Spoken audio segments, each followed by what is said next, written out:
Buenas tardes y bienvenidos a este tercer encuentro en el cual vamos a analizar el nuevo reglamento de notificaciones y presentaciones electrónicas que dispuso el Acuerdo 4013. Agradecer, hoy le toca a la región integrada por los colegios de los departamentos Azul, Dolores, Necochea, Bahía Blanca, Trenquelauquen y Mar del Plata. Veo que hay algunos de los presidentes, está el doctor Santiago Cremonte de Dolores, Claudia Fortunati de Bahía Blanca, y también está Magdalena Forbes, que es vicepresidente de Azul. Así que agradecerles el acompañamiento. No sé si me estoy olvidando de alguno, pero esos son los que vi hasta ahora. También hay muchos colegas, amigos. Veo el doctor Agustín López Coppola, que es colega del Fuero. Gracias, Agustín, por estar. Bueno, vamos a comenzar este encuentro. A ver, esperen que quiero compartirles pantalla.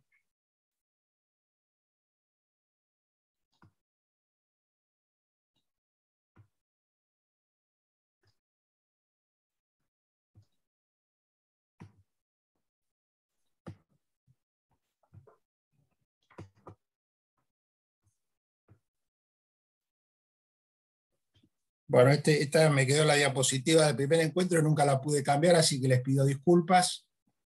Este es el tercer encuentro y último. Esta serie de encuentros, que como les digo, este es el último, son aceptando la convocatoria que hizo la Suprema Corte Provincial al sancionar, o al dictar, mejor dicho, el Acuerdo 4013, y la idea es generar en el ámbito del Colegio de Magistrados y Funcionarios de la provincia esta serie de encuentros con el objeto de analizar el nuevo reglamento de presentaciones y notificaciones electrónicas para ver si hay aspectos que pueden ser mejorados. En el encuentro de hoy lo que vamos a hacer es tratar de exponer los lineamientos con bastante detalle de lo que se dispone. Después eventualmente podemos evacuar algunas dudas o algún intercambio de ideas, y a posteriori la idea es que desde cada uno de los colegios departamentales nos envíen las propuestas que consideren oportunas al mail que figura ahí. Después lo vamos a subir al chat poniendo asunto reglamento, y para esto vamos a tener tiempo hasta el 8 de mayo, que es fines de esta semana, para tener unos días posteriores para poder elaborar el documento al que hacía referencia, donde acercar las propuestas. Esto tiene que ver porque no hay mucho más plazo para poder acercarlas a la Corte y que puedan ser ponderadas. Esto vamos a elaborar un documento con la Comisión de Coordinación Académica, la Comisión de Gestión y la Comisión de Funcionarios del Colegio Provincial. La gestión de los procesos judiciales, que es donde impacta este reglamento, hace varios años que en la provincia de Buenos Aires se está trabajando en transformar la gestión de los procesos judiciales, incorporando diversas herramientas digitales e informáticas. Esto se ha visto plasmado en el tiempo a través de distintos aspectos vinculados con la gestión de los procesos, que a su vez tuvieron reglamentación en acordadas que se fueron sucediendo en el tiempo. Así podemos comenzar con el desarrollo de un sistema propio. No sé si alguno que tiene años como yo recordará el Lex Doctor, que era un sistema de gestión que era para estudios jurídicos, que fue adaptado para la Corte. Esto hacía que fuera muy engorroso el trámite de actualización, porque se dependía de agentes externos, había que pagar un software. Bueno, la Corte en determinado momento decidió el desarrollo propio del sistema de gestión, y así en el 2003 se comenzó a implementar el GAM, que era Gestión Administrativa Multifuero, y lo recuerdo muy bien porque cuando comenzamos en el 2003 con los juzgados contenciosos administrativos fuimos los primeros que sometidos a la prueba del funcionamiento de este sistema. Posteriormente derivó en el actual Augusta. Para ir rápido, después se estableció la mesa de entradas virtual, la subasta judicial electrónica. Ahí tienen los acuerdos y las resoluciones mediante las cuales se fue reglamentando. El inicio remoto de los procesos, la generalización de la firma digital, las pautas de actuación ante el fuero penal y responsabilidad penal juvenil, registro de domicilios electrónicos, sorteo en tribunales colegiados, registro de resoluciones y sentencias, impactado por la digitalización y todo esto que está en desarrollo. Pero hay dos aspectos que son los más salientes desde mi punto de vista, que son las presentaciones electrónicas, que reguló el Acuerdo 3886, y las notificaciones electrónicas, el Acuerdo 3845 y sus modificatorias, que son las que de algún modo condensa este nuevo reglamento y receptando varias de las cosas que venían y otras adaptándolas y tratando de mejorarlas. Este fue un proceso, este nuevo reglamento surgió a partir de la necesidad de unificar y ayornar estas normas.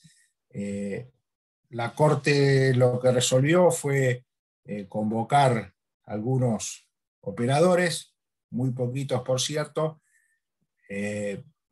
Tuvimos con Andrés y con Hernán, tuvimos el honor de participar en esta comisión y pudimos de alguna forma hacer llegar la mirada desde los organismos de primera instancia. También participó algún camarista y funcionarios de corte, y la idea era sacar esto más o menos pronto con el objetivo de posteriormente abrir a propuestas, que es en el proceso en el cual nos encontramos y en el que se inscribe este encuentro del día de hoy.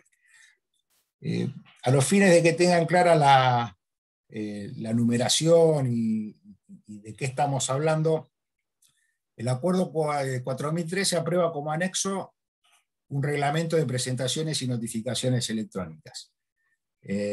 A lo que nos vamos a referir entonces puntualmente es al anexo 1. También va a haber alguna referencia al anexo 2, que hay algunos instrumentos de notificaciones o de comunicaciones, pero cuando quieran ver el texto de esto, vayan directamente al anexo 1. El Acuerdo 4013 tiene algunos considerandos que son interesantes también leerlos, pero por ahí les genera alguna confusión. Y bueno, insisto, lo realmente importante es el reglamento, el anexo, que lo que hace es, además de establecer el reglamento, deroga al Acuerdo 3845 y al 3886, que se refieren a notificaciones y presentaciones electrónicas, generando un texto unificado de ambos. A su vez, después hubo una pequeña reforma en este apuro de sacar las cosas pronto.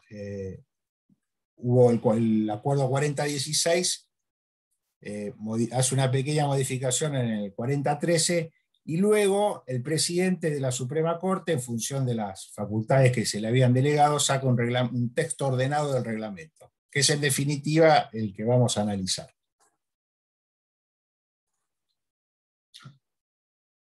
Como líneas generales, vale señalar que este nuevo reglamento es obligatorio para todos los procesos en los que se aplica el Código Procesal Civil y Comercial en forma directa o supletoria. Y su vigencia, es decir, su inicio su obligatoriedad, comienza a partir de los 60 días corridos de perfeccionado el trámite de su rúbrica. Esto ocurrió el 15 de abril de 2021 y bueno, los 60 días ya empezaron a correr, y por eso es que estamos apurados en poder hacer algún aporte por si hay que incorporarlo antes de los 60 días de esta fecha. La estructura de este reglamento tiene dos capítulos principales. En el primero de ellos están las presentaciones electrónicas, Y en el segundo, las notificaciones electrónicas. Ahora después Hernán y Andrés nos van a hacer unas referencias a esto, unas referencias o un análisis bastante profundo, a juzgar por lo que hicieron en los encuentros anteriores. Y después hay un tercer capítulo de disposiciones complementarias en las cuales se tratan los oficios judiciales, que son las comunicaciones entre los organismos jurisdiccionales y terceros ajenos al proceso, y organismos, oficinas, entes, bueno. Y a su vez, también se regula las comunicaciones entre órganos y dependencias jurisdiccionales. Para esto va a haber mejor dicho, ya existe un mecanismo que suministra el sistema de gestión, y también hay un artículo en el cual se analiza la situación de las personas con discapacidad visual, fundamentalmente los letrados, a ellos se refiere, que quedan dispensadas, si así lo requirieren, de la obligatoriedad de este reglamento. Esto fue un requerimiento que se hizo por parte del Colegio de Abogados de Provincia. Muchos nos sorprendimos porque considerábamos que todos estos avances tecnológicos que tiene en cuenta el reglamento facilitarían la actividad profesional de quienes sufren discapacidad visual, pero bueno, fue un requerimiento que esperemos que pronto quede superado por la incorporación de nuevos avances tecnológicos. Bueno, con esto culmino la presentación. Yo me olvidé me creí famoso y no me presenté. Seguramente hay algunos que no me conocen. Soy Simón Isach, soy presidente del Colegio de Magistrados y Funcionarios de Mar del Plata y me desempeño como juez contencioso administrativo en Mar del Plata. Quienes nos acompañan son Andrés Niso, que es auxiliar letrado de un juzgado de primera instancia civil y comercial en Mar del Plata, y Hernán Cuadri, que es el funcionario de la Cámara Civil y Comercial de Morón. ¿Correcto, Hernán? Exactamente. Bueno, le doy paso a Hernán, que nos va a hablar sobre las presentaciones electrónicas, y después quedamos a disposición de las preguntas que quieran hacer. Muchas gracias. Buenas tardes, gente, ¿cómo les va? Un gusto estar con ustedes el día de hoy. Antes que nada, les voy a pedir si me pueden habilitar la función de compartir pantalla, porque bueno, traje un PowerPoint, como todos los docentes y todos los que exponen hoy en día, salir sin PowerPoint es más o menos como salir sin barbijo. Unos años antes hubiera dicho salir sin PowerPoint, es como venir sin pantalones, pero bueno, ahora es peor todavía. Yo creo que ves a alguien sin pantalones en la calle y es mejor ver a alguien sin pantalones que ver a alguien sin barbijo, ¿no? Sin pantalón te puede dar alguna duda, sin barbijo salís corriendo. Bien, el tema que me toca hoy es una parte del Acuerdo 4013, la parte de presentaciones electrónicas. Creo que en el reparto me llevé lo más sencillo, así que bueno, lo más complejo a lo mejor le va a tocar a Andrés. ¿De qué hablamos cuando hablamos de presentaciones electrónicas? Bueno, todo lo que refiere a los escritos, todo lo que refiere a todas las peticiones o las peticiones que ingresan al órgano jurisdiccional, y al órgano jurisdiccional le queda el proveerlas. Ahora, si agarramos solamente el Acuerdo 4013, probablemente nos estemos perdiendo todo lo anterior. ¿Y a dónde voy? Nosotros, con el Acuerdo 3975, tuvimos un cambio muy importante de paradigma, ¿sí? Nosotros venimos, en realidad, de paradigma de muchos años. Nosotros venimos de nada más y nada menos que 2000 años o 2000 y pico de años de soporte papel. Llegó un momento en que nos dimos cuenta que podíamos almacenar las cosas de otra manera, y ahí empiezan los procesos de digitalización. En la provincia de Buenos Aires este proceso de digitalización fue algo atípico, sui generis, porque nosotros tuvimos expediente en papel mucho tiempo, teníamos la MEB, pero nunca quedaba claro qué pasaba si algo estaba en la MEB o no estaba y no estaba en el expediente de papel. Después llegó un momento que empezamos a tener un expediente mixto, que era enloquecedor, porque tenías algunas presentaciones en papel, algunas presentaciones electrónicas, y después necesitabas hacer electrónico lo que venía en papel. Y fue el régimen del acuerdo 3886, que en realidad, en cierto modo, fue complejo, pero respondía al estado de cosas de ese momento. Ahora, ¿qué sucede? Llega la pandemia, llega marzo, nos miramos las caras y un día dijimos, no vamos más a los órganos judiciales. Wow, ¿qué hacemos ahora? Bueno, vamos con las guardias, todo está bien, la guardia una semana, 15 días, pero para algún lado hay que salir. En el interín, la Corte, que ya venía mirando el tema del expediente digital completo, de hecho este proyecto no es momento pandémico, el 3975, dicta el acuerdo 3975 que pasa el expediente totalmente a digital. Quedan los expedientes mixtos, en algunas provincias estos expedientes mixtos se digitalizaron, pero acá no, entonces queda.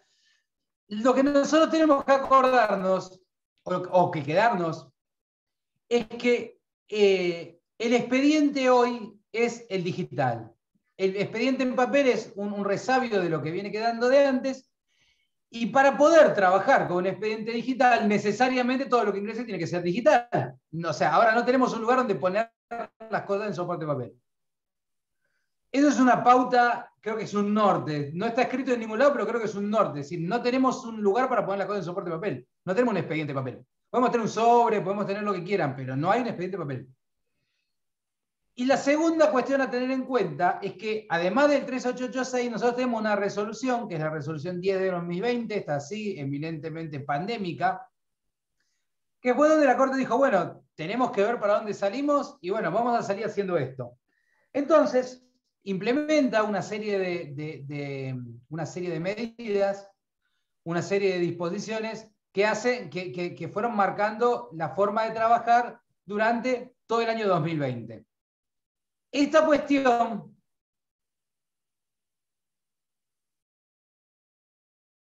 nos lleva a no fuerte al 4013.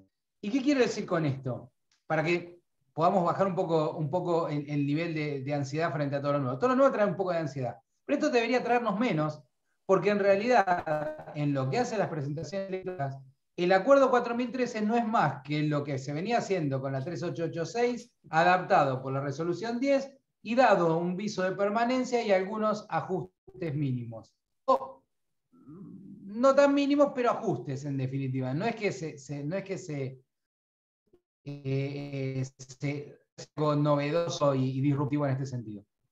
Donde el acuerdo 4013 nos dice que todas las presentaciones deben realizarse en un proceso judicial, por soporte electrónico, el 386 decía, con excepción de y teníamos algunas excepciones a la presentación en soporte electrónico. Ahora, todo tiene que ser en electrónico, salvo las excepciones que reglamentariamente disponga la Corte. Yo no he visto ninguna, salvo la que se dispone acá, que es la de las personas no videntes. O sea, eso está en el artículo 3, con excepción de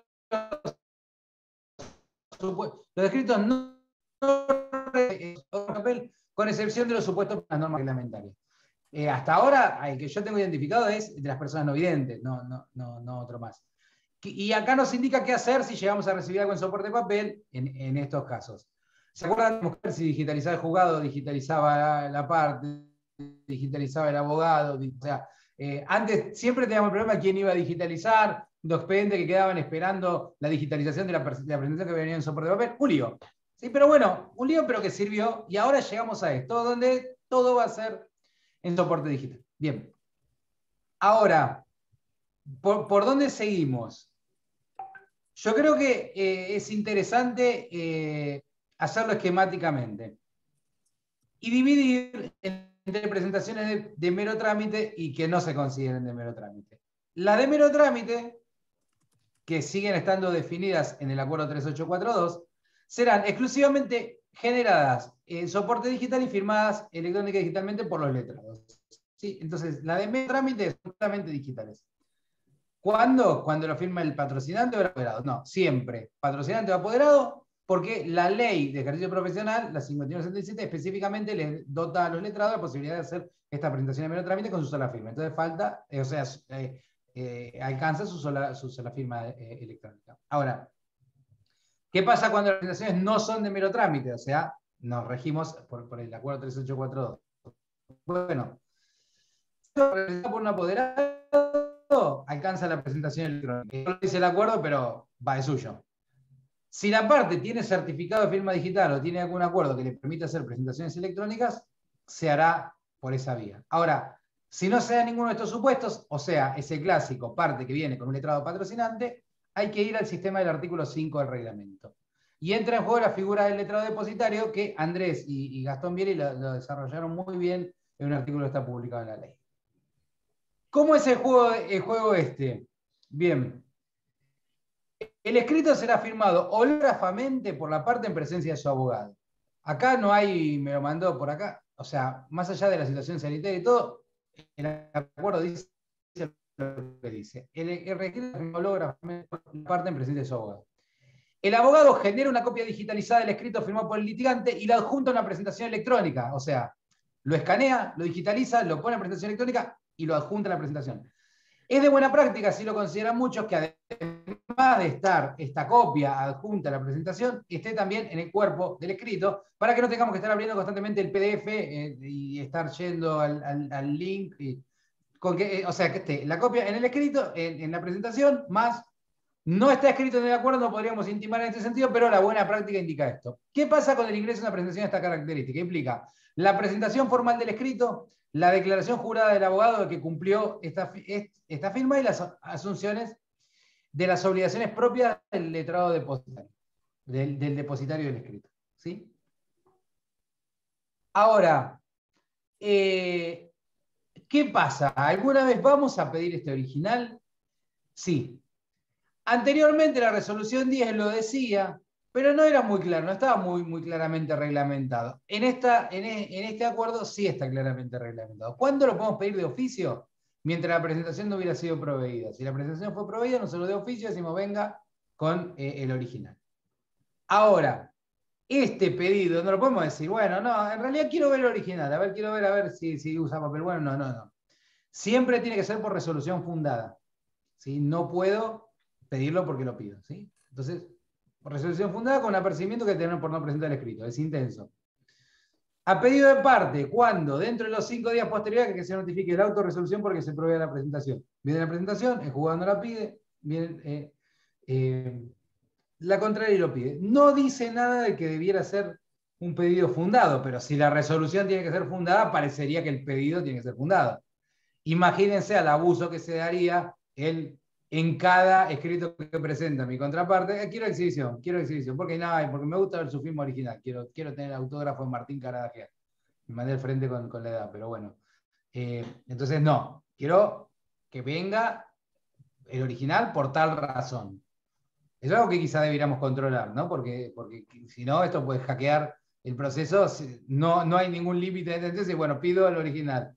Venga con el original. Viene con el original. Bueno, listo, ya pido el original, sí. Bueno, pido el original. Vengo con el original. Parecería que la petición también debiera ser fundada. Ahora, ¿qué pasa con posterioridad? El escrito se incorpora definitivamente y se podrá, y no se podrá requerir sucesivo, salvo si mediaren causas graves debidamente fundadas que hagan imprescindible la presentación. Es complejo saber cuáles serían estas causas graves, porque en realidad aún la falsedad de la firma del escrito, la contraria, debería denunciarlo en el momento en que tuvo la posibilidad de hacerlo, que son los 5 días posteriores a la firma del auto. Esto va a haber que estar atentos a cómo se lo interprete.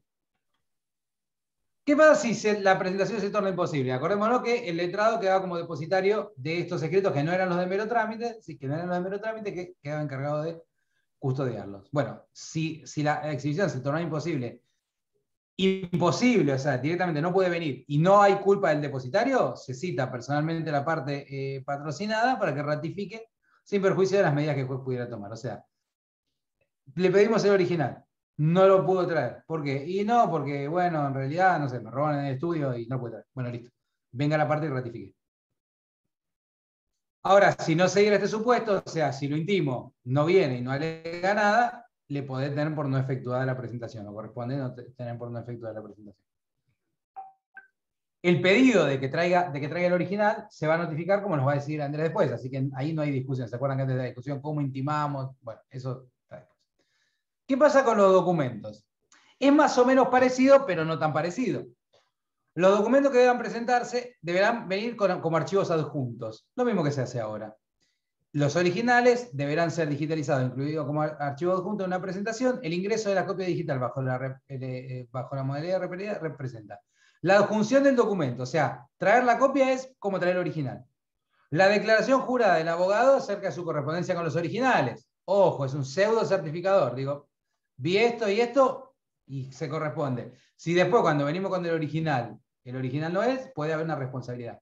La asunción de las obligaciones propias del depositario judicial. O sea, el abogado asume ahora el deber de depositario y en ningún momento se lo releva o en ningún momento dice, puede usted tirar esta documentación y tirar estas copias o estos escritos. Fíjense que existiría todavía la posibilidad de que por causas graves se lo pidiera con posterioridad. Creo que el límite de esto es cuando el proceso estuviera concluido. O por lo menos el llamamiento de auto para sentencia de primera instancia. Un límite tiene que haberlo, porque si no el abogado se va a transformar en coleccionista de papel. Ahora, ¿puedo pedir la exhibición del original? Sí.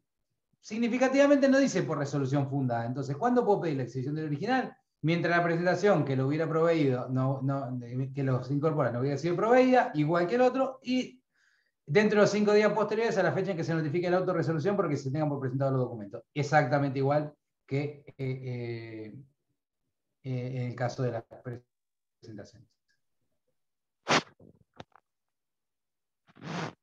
Ahora,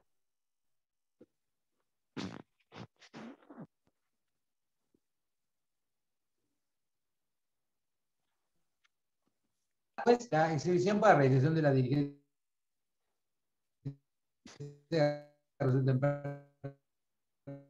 pertinente.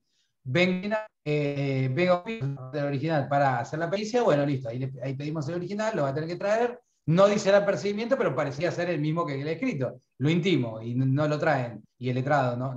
Que me está haciendo un dibujo en la pantalla, como que le está quedando. Las preguntas las puede hacer por el chat. No así está choneándome todo esto, por más que los enoje el artículo. A ver, lo intimaremos, si no lo trae, lo tendremos por no presentado. Es complejo, pero es en definitiva lo que resulta del sistema del acuerdo. Esto es lo que le decía, no existe, como correlato de eso, no existe una previsión específica que diga qué hacer en el caso que la exhibición del original se torne imposible sin culpa del depositario. Sí, me robaron, se me incendió el estudio y me quedé sin el documento. ¿Qué hacemos ahora? Y creo que lo más cercano que tenemos son las normas de la reconstrucción. Me parece que es lo más cerca, lo más aproximado que tenemos.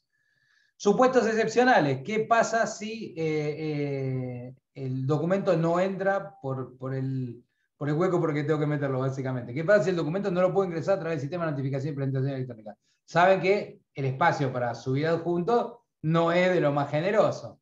Entonces puede ser que nosotros tengamos que traer un video o que nos traigan un video y nos tengan que traer por otra vía. Bueno, en estos casos, frente al pedido de parte interesada, el órgano judicial deberá disponer lo necesario para que venga ese original, básicamente. Tengo que traer este original, señor juez, dígame, ofrezco como prueba documental este video.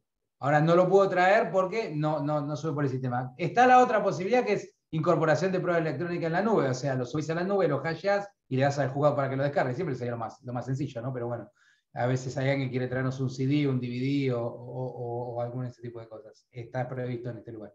Ahora, los documentos cuya digitalización fuera dificultosa por su número, no dice imposible, dice dificultosa, número, extensión o cualquier otra razón entendible o de imposible realización, de acuerdo a su naturaleza, cosa que no podemos ser digitalizadas.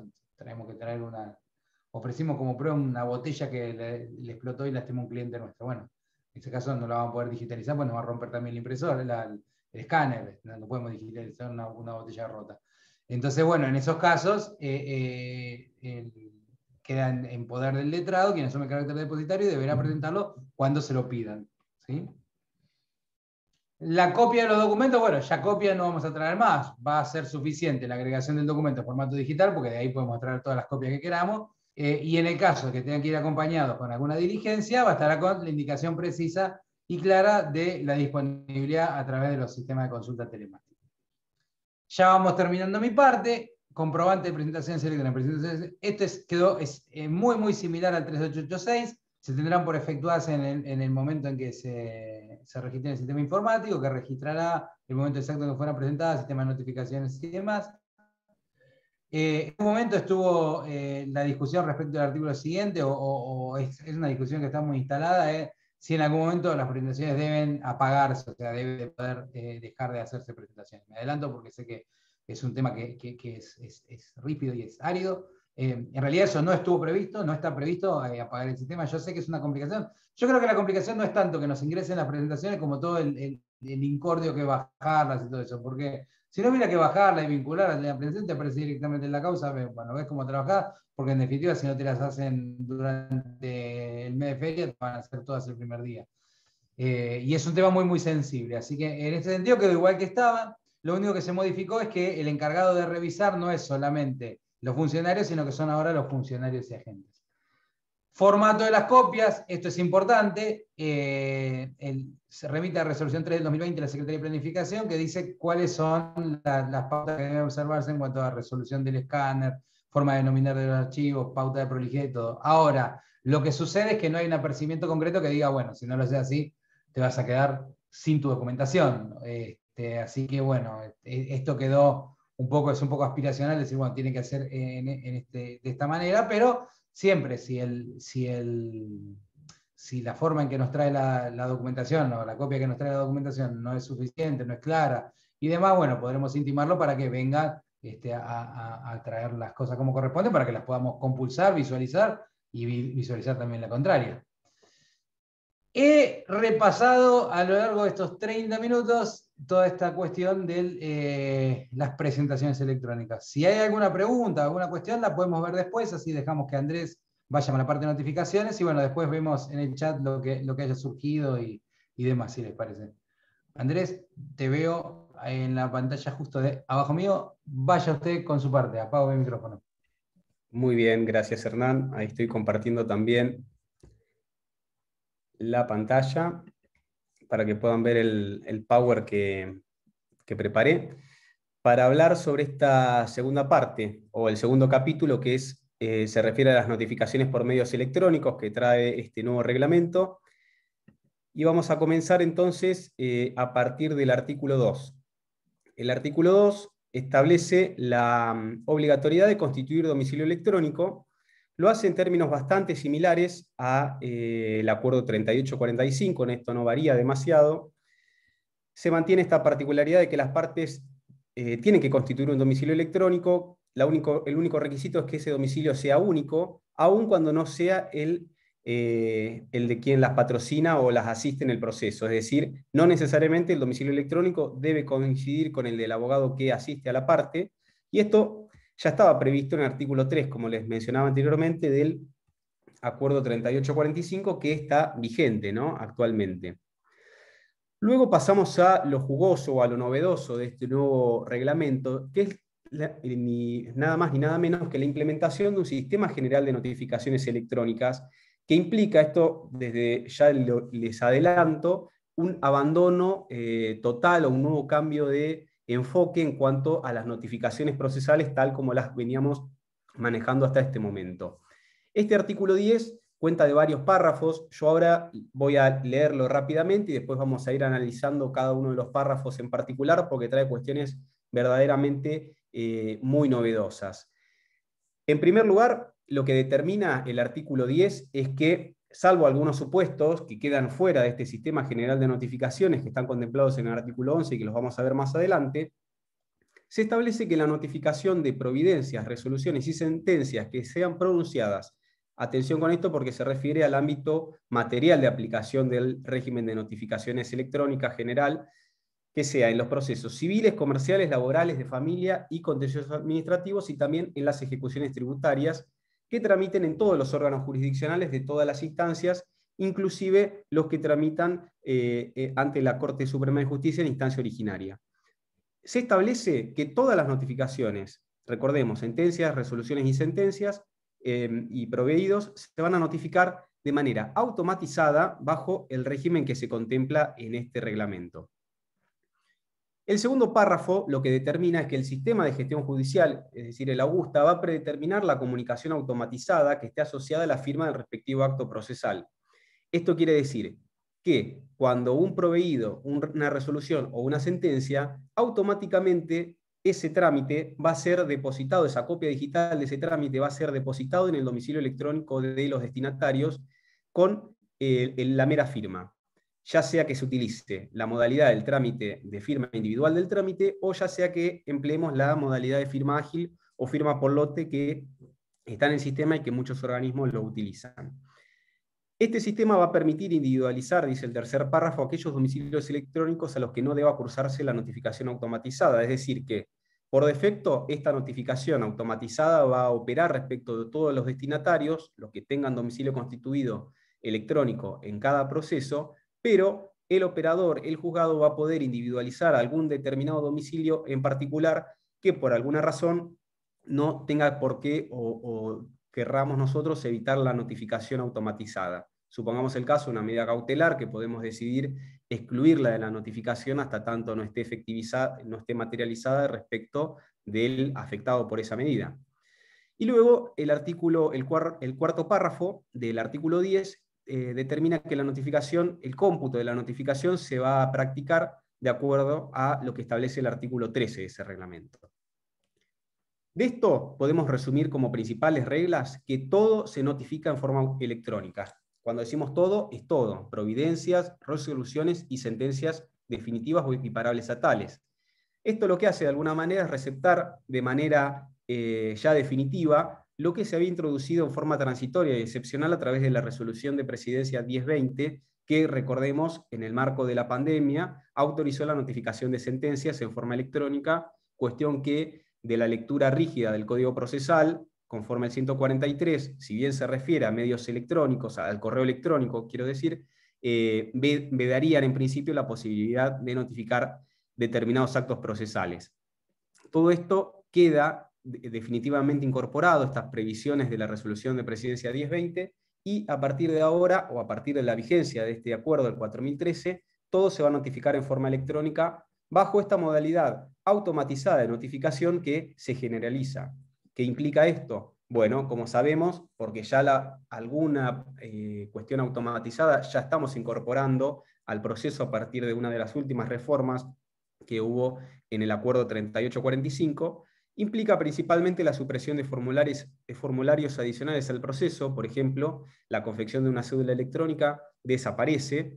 Representa, esto sí, una real automatización, ya que la notificación se va a producir en forma automática por el sistema a partir de la firma del trámite respectivo. Es decir, en esto sí hay una innovación con relación al mecanismo automatizado que ya conocemos.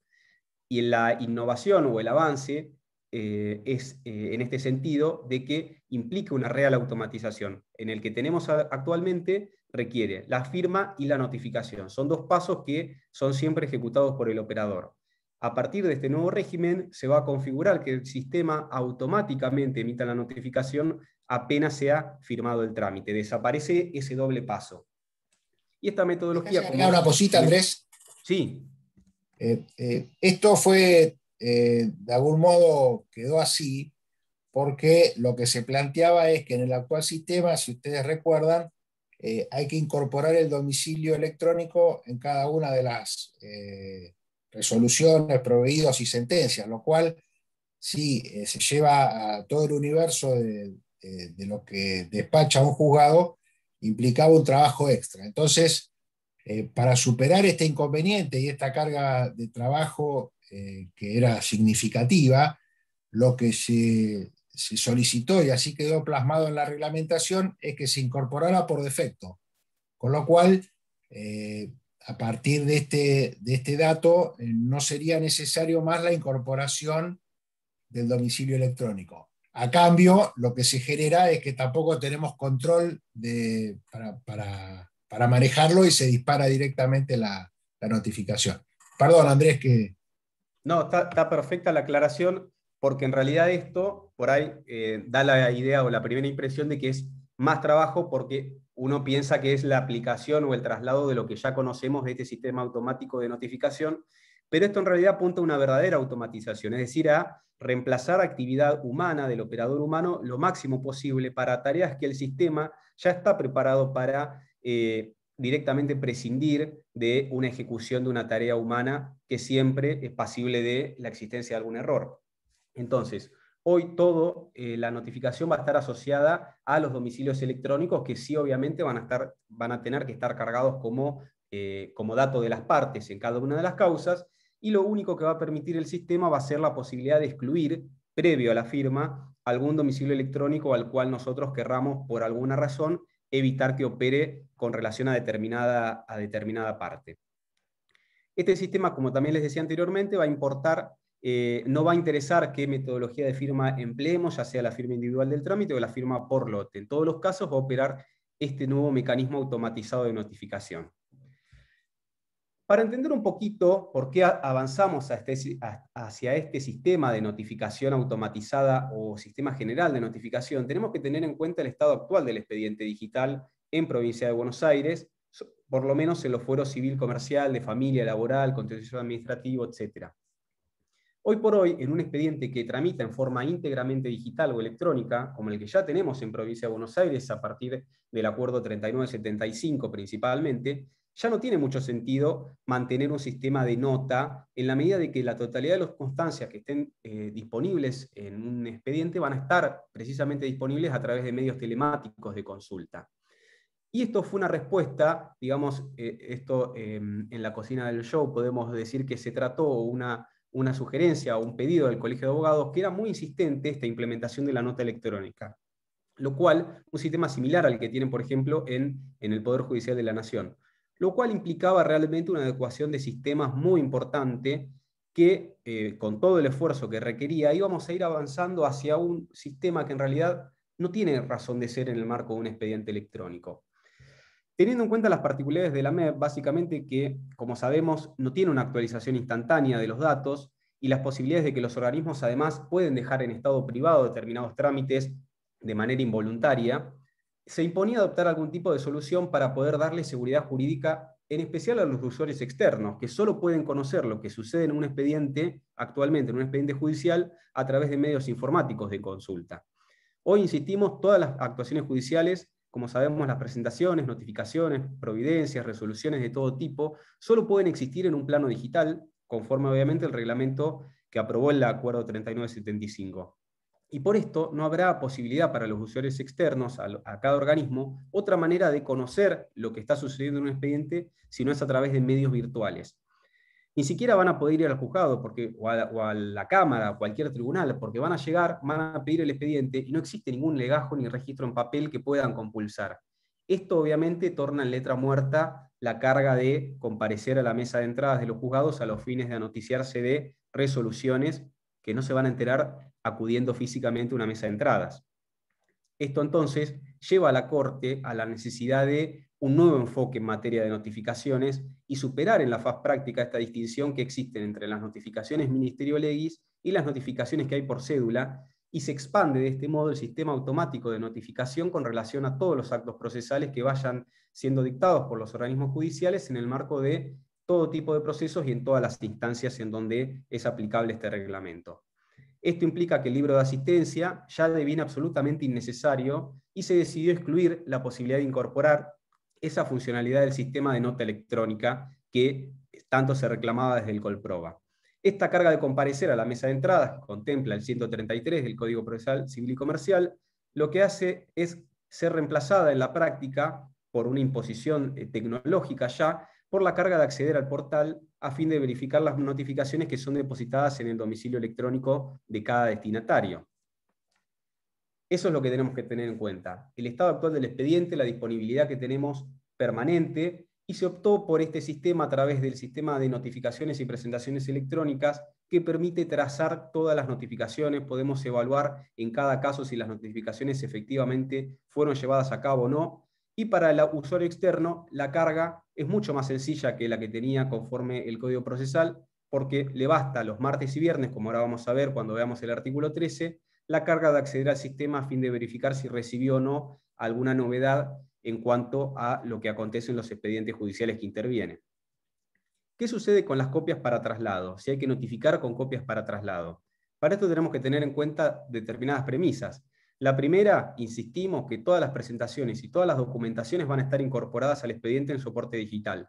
Esto no solo por los artículos 1, 3, 4, 5 y 6 de este reglamento que aprueba la 4013, sino también por la acordada 3975.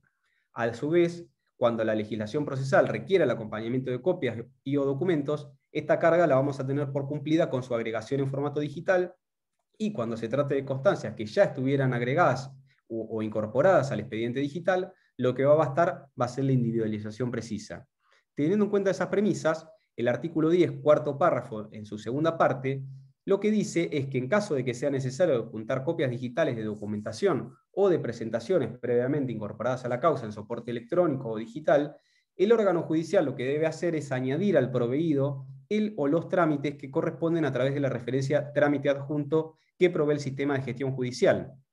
Excepcionalmente, si estas constancias no estuvieran ya incorporadas al expediente en forma electrónica, las vamos a tener que añadir al momento de generar el trámite a través de, a través de la opción de incorporar archivo adjunto que dispone el sistema Busta. Esta funcionalidad me comentaban algunos, después de las charlas anteriores, de los encuentros anteriores que tuvimos, que no tienen posibilidad de acceder o que no está habilitado. Esto seguramente es algo informático que habrá que trabajarlo con cada delegación o ver cuál es el inconveniente. Nosotros en Mar del Plata, por lo menos, yo en el juzgado lo utilizo, ya lo venimos utilizando hace rato sin inconvenientes, y para el que no lo conoce, se trata simplemente de incorporar como referencias, buscar trámite adjunto, en lugar de trámite despachado, que es para asociar a la presentación que estamos proveyendo, y seleccionando esa opción de trámite adjunto, el sistema nos va a permitir acá seleccionar, hacer clic en las presentaciones, acá nos va a tirar un listado con todos los trámites que estén producidos en el expediente, y una vez que nosotros lo incorporamos nos va a quedar, por ejemplo, este es un modelo de la presentación electrónica, seleccionamos, este es el título y el código de barras que aparece en forma numérica de la presentación electrónica, incorporado en el procesador de texto, y a la persona que reciba esa notificación le va a llegar. Va a ver los datos de la notificación, el texto de la notificación, que en este caso va a ser el texto plano, digamos, porque recordemos que ya no hay formulario adicional de cédula electrónica, y como trámite adjunto le va a aparecer aquí abajo, esto es desde el portal de notificaciones para los que no están o no lo conocen, supongo que todos sí, va a aparecer acá como un link abajo del trámite, como trámite adjunto a la notificación electrónica. El destinatario le va a hacer clic y directamente le va a poder acceder y descargar esa presentación o esa documentación que esté adjunta con esa referencia a ese trámite que se le está notificando. Finalmente, el quinto párrafo del artículo 10 incorpora una cláusula que yo le llamo de garantía, que es algo que pidieron mucho los colegios de abogados y que consiste en una previsión que tal vez era innecesaria, pero bueno, les da como mayor tranquilidad o mayor seguridad a los usuarios externos principalmente, que dice: el sistema de gestión judicial deberá garantizar que, una vez debidamente firmada la providencia, resolución o sentencia, le será notificado con arreglo a los párrafos primero y segundo de ese artículo, y que si por cualquier falla del sistema ello no sucediere, por cualquier razón, supongamos que a determinado sujeto no le llegó esa notificación electrónica en estos términos, no se le va a considerar notificado al destinatario bajo el régimen del presente reglamento. Es decir, incorpora una suerte de garantía o de resguardo para los usuarios externos que, como digo, quizás no era necesario porque el sistema nos permite hacer un traqueo muy sencillo de si esa notificación, ese trámite se notificó a cuáles de las personas, e inclusive más datos, como vamos a ver más adelante. ¿Qué supuestos quedan excluidos de este sistema general de notificaciones electrónicos? Recordemos que la regla es que todo se notifica bajo esta modalidad, salvo los que contempla el artículo 11 del reglamento. El inciso A dice que cuando el destinatario no hubiera constituido domicilio electrónico en el proceso, en los términos del artículo 2 del reglamento, ni cuente con un domicilio electrónico inscrito en el registro de domicilios electrónicos que aprobó el acuerdo 3989. El inciso B refiere a las resoluciones que, de acuerdo a la legislación vigente, deben ser notificadas por edictos o por medios de radiodifusión y televisión. El inciso C hace alusión a las resoluciones que dispongan el traslado de la demanda, la intimación de pago o la citación de terceros. Y el último inciso, el D, habla sobre aquellas resoluciones dictadas en aquellos casos en los que el organismo judicial disponga la excepción por la índole o el contenido de la medida adoptada, el estado del proceso por otra razón grave debidamente justificada. Este último inciso es el supuesto que yo mencioné anteriormente, que permite al organismo judicial excluir específicamente a algún destinatario, alguna parte de la notificación electrónica, por el motivo que sea, que son los que quedan ahí reservados como en una cláusula abierta, para que el órgano judicial lo fundamente en cada caso. Vamos a ver algunas de estas excepciones de forma particular. La del inciso A, que recordemos habla de los casos de falta de constitución y denuncia de domicilio electrónico, se refiere principalmente al supuesto del artículo 41, primer párrafo del CPC. En otro caso es que haya sido decretada y notificada la declaración de rebeldía del destinatario, del artículo 59 del Código Procesal Civil y Comercial, y todo esto tengamos en cuenta siempre y cuando no sea de aplicación el régimen del Acuerdo 3989. Son supuestos en los que obviamente no puede operar el sistema de notificaciones general automatizado que establece el reglamento, porque no hay un domicilio electrónico de la parte al cual hacer efectivo esas comunicaciones. En estos casos se contempla un supuesto residual que es compatible también con el apercibimiento que trae el Código Procesal ante la falta de constitución de domicilio, pero bueno, reinterpretado ese apercibimiento en clave digital, las resoluciones judiciales para estos casos se van a tener por notificadas los días martes y viernes o el siguiente día hábil si este fuera feriado, mediante su publicación en la mesa de entradas virtual. Es decir, que la publicidad del proveído, la disponibilidad informática del proveído de la resolución o de la sentencia a través de la mesa de entradas virtual va a ser, digamos, el carácter subsidiario la modalidad en que se le van a notificar a estas partes que no hubieran constituido un domicilio electrónico en el proceso. Otro de los supuestos que quedan excluidos del Sistema General de Notificaciones Electrónicas es precisamente el que establece el inciso C del artículo 11 y que habla de los primeros traslados electrónicos, agrego yo acá. Pensemos que las resoluciones que dispongan el traslado de la demanda, la intimación de pago, la citación de terceros, en algunos casos pueden ser notificadas en forma electrónica, esto es, en aquellos casos en donde sea aplicable el Acuerdo 3989.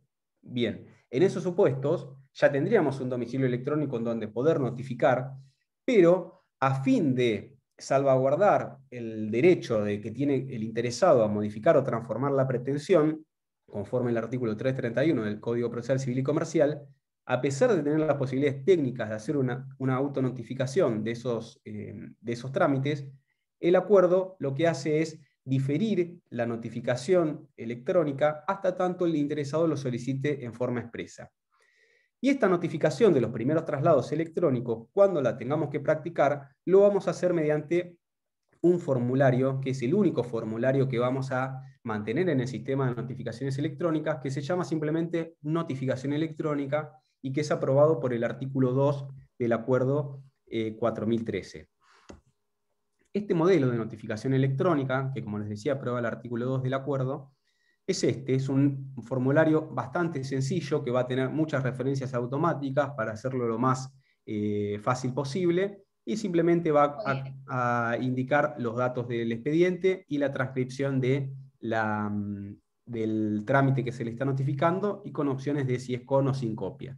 Va a utilizarse únicamente para esos supuestos, que recordamos que el formulario de la 3845 del cédula electrónica ya desaparece y no se va a utilizar en ningún supuesto porque queda íntegramente derogado, incluido ese formulario que es un anexo de ese acuerdo 3845. Se reemplaza en todos los casos por este formulario y que solo lo vamos a usar para el anoticiamiento electrónico de esos primeros traslados. La constancia de notificación, es decir, cómo vamos a saber cuándo se notificó, en qué oportunidad y a quién se notificó, está regulada en el artículo 12, que determina que el sistema informático, la USTA y el sistema de presentaciones electrónicas van a registrar al menos la fecha y la hora en que la notificación quedó disponible para su destinatario. Este dato va a tener que estar todo el tiempo disponible, y la fecha y hora en que el destinatario compulsó la notificación, es decir, que leyó esa notificación determinada. Los interesados pueden verificar en el sistema si la comunicación efectivamente se llevó a cabo, Y se mantiene, sin perjuicio de ello, el aviso de cortesía, que es el correo electrónico que le llega a cada usuario del sistema de notificaciones informando acerca de las novedades que se hayan producido en su domicilio electrónico, pero que no reemplaza el sistema de notificaciones que establece el régimen. ¿Cómo vamos a visualizar las notificaciones? Esto la mayoría de nosotros ya lo sabemos, pero lo traigo acá algunas capturas de pantalla para recordarlo. Cuando buscamos, por ejemplo, queremos ver si este despacho simple, por ejemplo, que aparece aquí, fue o no notificado, nosotros tenemos dos opciones. La primera es abrir constancia de notificación, que es la primera opción que nos sale aquí, o la otra opción que tenemos, es menos conocida, es el historial de notificación, que vemos aquí más abajo. Estos dos modos de ingresar a la notificación, a los datos de la notificación, nos ofrece distinta información. Si consultamos por constancia de notificación, que es el primer supuesto que habíamos visto, la primera opción que nos salía, haciendo clic derecho sobre cada trámite notificado, vamos a encontrar que en la causa número tanto, en la fecha, se notificó electrónicamente el trámite tanto, dirigido a el destinatario, vemos los datos del domicilio electrónico y únicamente nos informa eso, en qué fecha se le depositó. Si aquí hubiera varias personas notificadas, nos va a salir varias constancias sobre la notificación respecto de cuántas partes hubiera sido producida aquella. Ahora, si nosotros ingresamos por historial de notificación, nos van a aparecer mayores datos. Nos va a aparecer la fecha de alta, que es la fecha de disponibilidad, y que es en definitiva la única que nos interesa a nosotros a los fines de establecer cuándo se concretó, cuándo se hizo efectiva determinada comunicación. Y la otra opción que nos aparece, o el otro dato, la otra información adicional que nos aparece, es la fecha de lectura. Si acá el destinatario, en este caso soy yo, ¿no? Pero si el destinatario hubiera tildado que procesó esa notificación, también nos aparecería acá indicación de procesado y la fecha y la hora en que se ejecutó esa operación. Y si hubiera varios notificados, si este despacho simple hubiera sido notificado a múltiples destinatarios, aparecería aquí correlativamente la fecha de alta, lectura y de cada acción que hubiera efectuado cada uno de los destinatarios.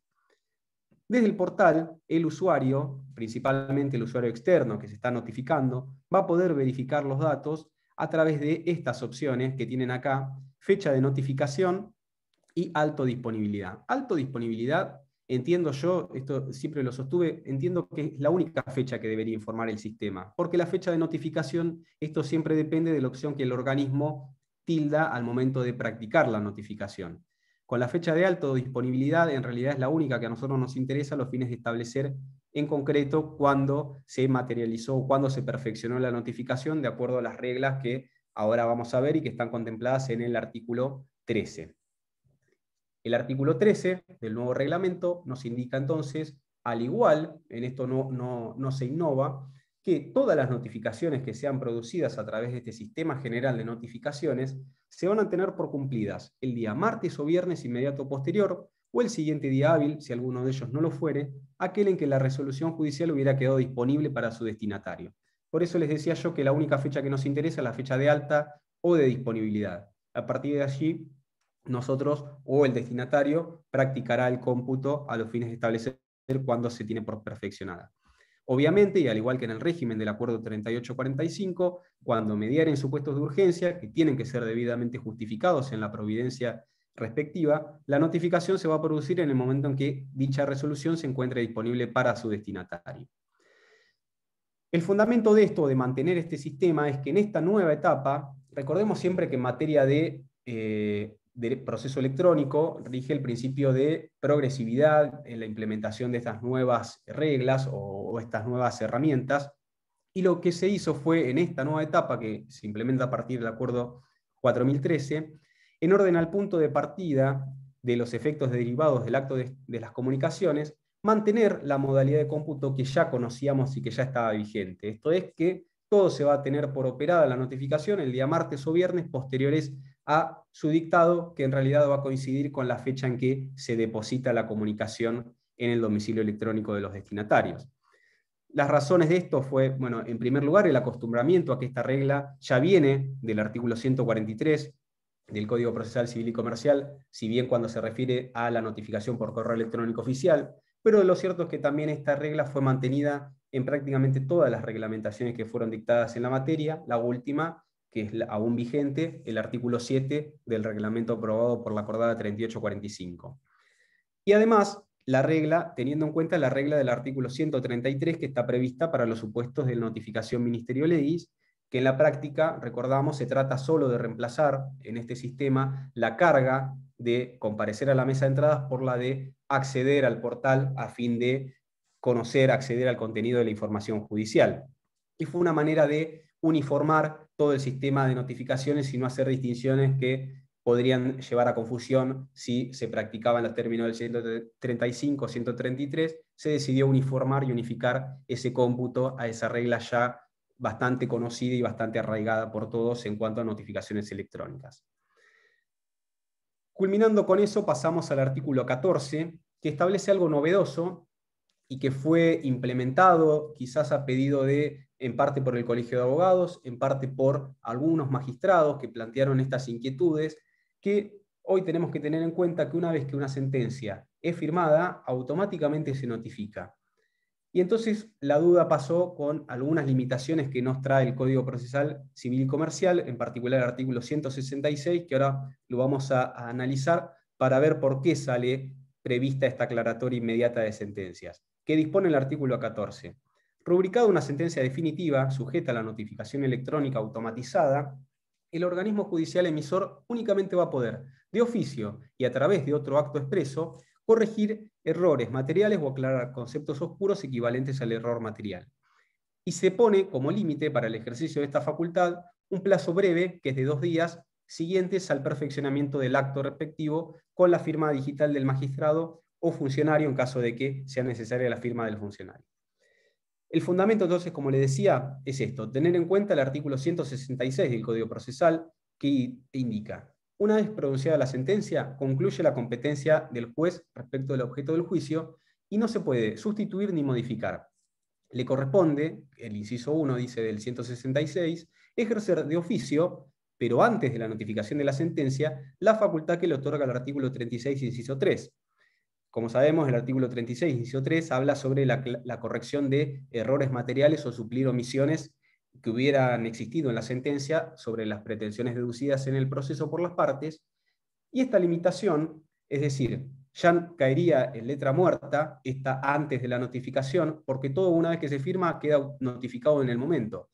Entonces, esta limitación contenida en el 166, la Corte entendió que debía ser reinterpretada sobre la base de una inteligencia que armonice las exigencias impuestas por el funcionamiento digital de la Administración de Justicia y lo que resulta de este nuevo régimen de notificaciones automatizadas que se implementa. De allí esta facultad excepcional que prevé el artículo 14 de aclarar en forma inmediata, en este breve plazo de 2 días que se determinó, para formular alguna corrección, superando esta limitación, reinterpretando esta limitación del 166. Quedan algunos supuestos residuales de notificación en soporte papel, que son aquellas que tengan necesariamente, ineludiblemente, que hacerse en domicilios físicos, y esta regulación de estas cédulas pasó a un anexo 3, es decir, recordemos, el acuerdo 4013 tiene el anexo 1, que es el reglamento, que quedó todo limitado exclusivamente a la regulación de aspectos electrónicos de notificaciones. El anexo 2, que aprueba ese formulario que comentamos anteriormente de notificación electrónica, y este anexo 3, que va a servir como la guía para poder confeccionar y diligenciar las cédulas estas que excepcionalmente tengamos que aún hacerlas en soporte papel. Este mecanismo que se implementa en el anexo 3 del acuerdo 4013 es prácticamente idéntico al que implementó el acuerdo 3845 a partir de la reforma por el acuerdo 3997, y como les decía, se lo sacó del cuerpo del reglamento, que solo va a contemplar las comunicaciones que se cursan en forma electrónica. El artículo 1 del anexo 3 determina que la generación de las cédulas y mandamientos en soporte papel se va a hacer conforme al mecanismo que ya conocíamos, que había incorporado el 3997. Lo único que se precisa es que se va a tener que utilizar como formulario el anexo 3 del acuerdo 3397, que es el modelo clásico de cédula que utilizamos para las notificaciones en domicilios físicos. Es la única la única precisión o novedad que aparece, que antes capaz que alguna duda generaba.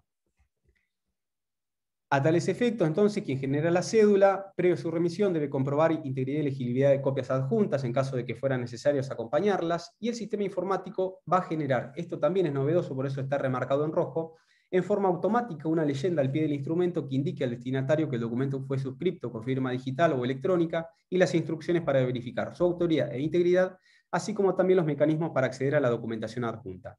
Esta leyenda, que en el reglamento 3845, a partir de la reforma de la acordada 3997, establecía que lo tenía que incorporar el que generaba la cédula, también generaba algunas cuestiones un poco, algunas dudas no tan relevantes, pero que sí eran dificultosas en la práctica porque por ahí había que ver la redacción de esa leyenda y demás.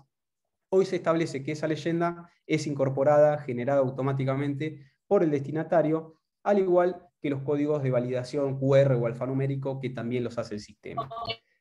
Para el confronte y diligenciamiento de las cédulas y mandamientos en papel, que están previstos estas reglas en el artículo 2 de este anexo 3, lo único que se aclara es que también, al igual que para las descargas de las presentaciones, se habilita algo que en la práctica ya está incorporado y que es la posibilidad de que agentes, no solo funcionarios, hayan o puedan ser los encargados de realizar, aunque sea el control de las diligencias.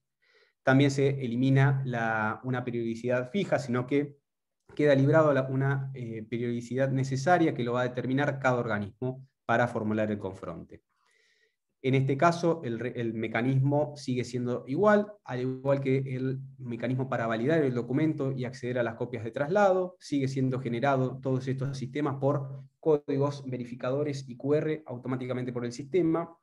Y algo que plantearon en una de las últimas reuniones por parte de las asesorías de incapaces y que fue interesante, esto capaz que es una inquietud que pueda trasladarse desde el colegio a la Corte para terminar de definir la letra del reglamento, es cuando estas cédulas son recibidas o remitidas a personas especialmente vulnerables que carecen de conocimientos o de medios para poder acceder a esta documentación.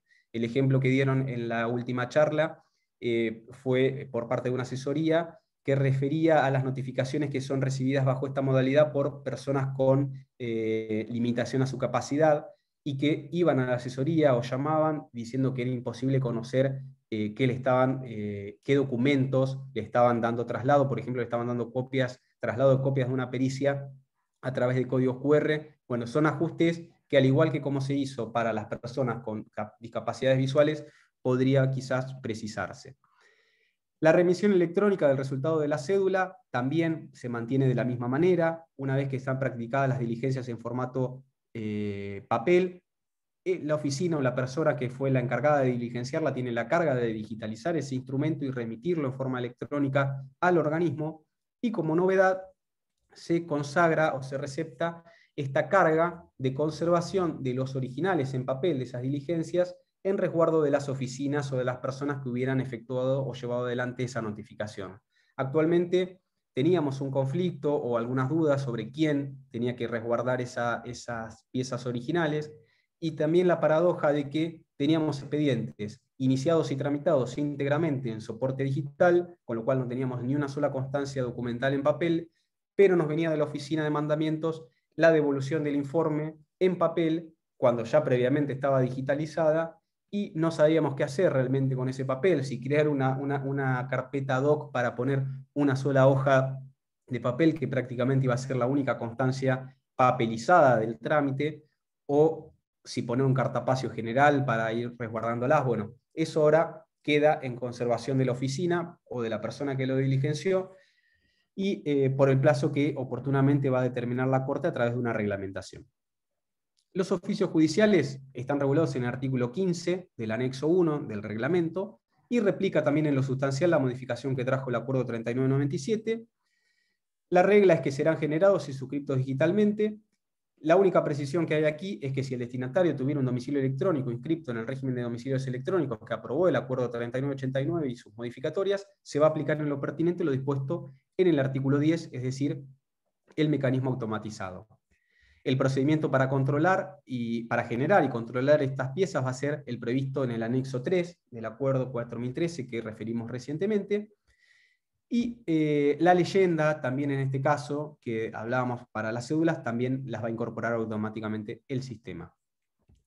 Las comunicaciones entre órganos y dependencias judiciales está previsto en el artículo 16. Nuevamente aquí se mantiene el mismo sistema que se había incorporado en las últimas modificaciones de la 3845, con la salvedad de que se recepta algo que en la práctica muchos lo hacían, otros no, pero se recepta normativamente esta obligación de utilizar la herramienta preparar presentación que provee el sistema de gestión judicial cuando esa comunicación a un órgano judicial se refiere a una causa judicial que ya esté en trámite. Esto es para evitar que llegue a través del portal y sea compleja la asociación a una causa específica o determinada.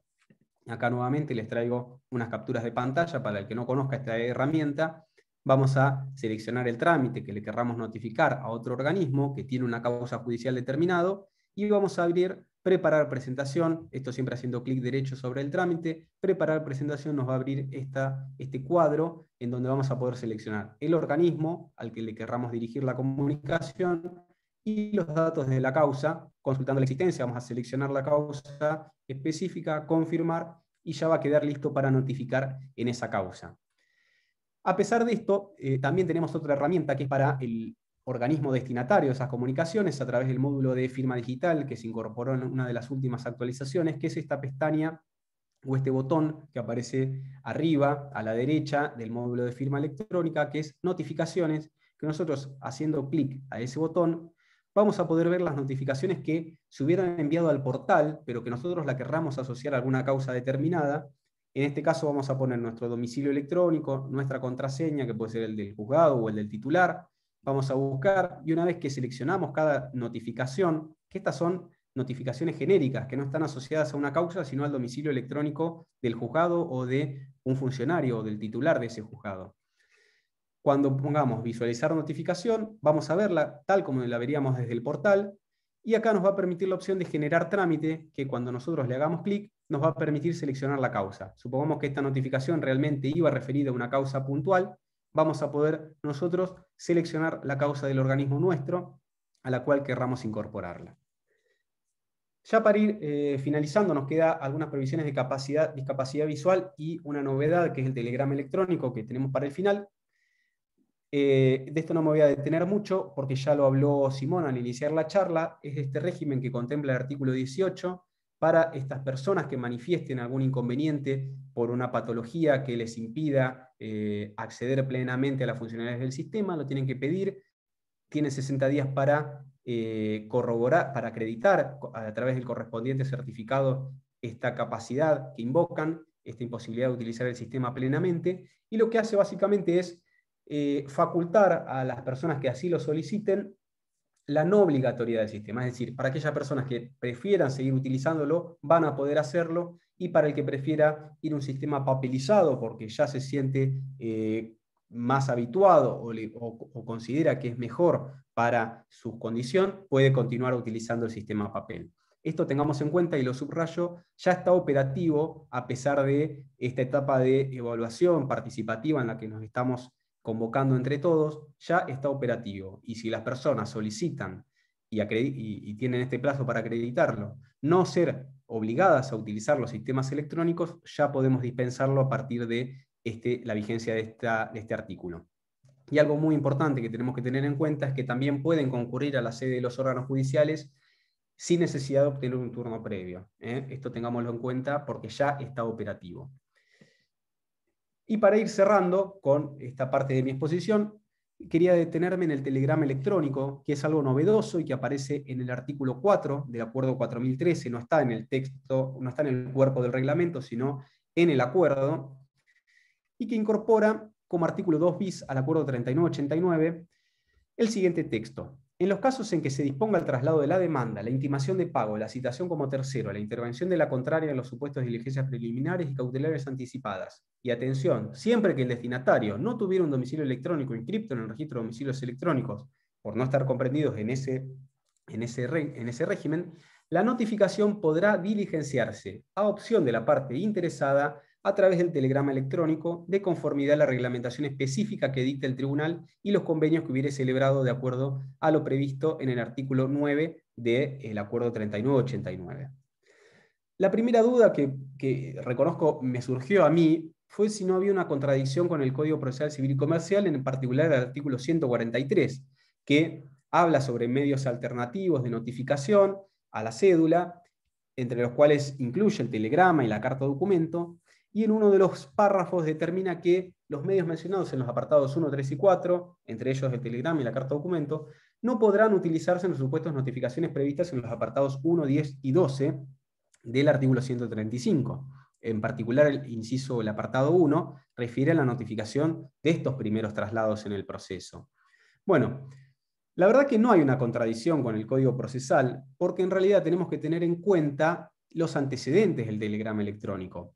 El artículo 9 del Acuerdo 3989, que aprobó el reglamento, el régimen de domicilios electrónicos, del registro de domicilios electrónicos, perdón, encomendó al presidente del tribunal a realizar gestiones necesarias tendientes a suscribir convenios de colaboración tecnológica con determinados organismos, entre ellos el Correo Argentino, a los fines, específicamente esta institución, a los fines de instrumentar el uso de medios tecnológicos aplicables para la notificación de determinados actos procesales.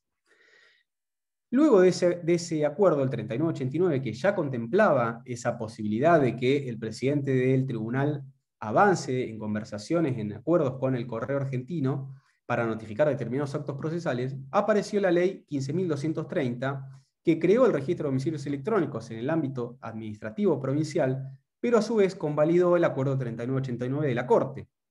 En especial el artículo 12 determinó que el régimen de los domicilios electrónicos correspondientes a los procesos que tramiten ante el Poder Judicial de la Provincia de Buenos Aires se va a regir de acuerdo al acuerdo, valga la redundancia, 3989 y modificatorios emanados de la Suprema Corte de Justicia, y que dichos domicilios podrán ser utilizados para realizar toda clase de notificaciones y demás actos procesales de comunicación a través de medios electrónicos, comprensivos incluso de aquellos que, según la legislación vigente, deban ser diligenciados en el domicilio real del destinatario.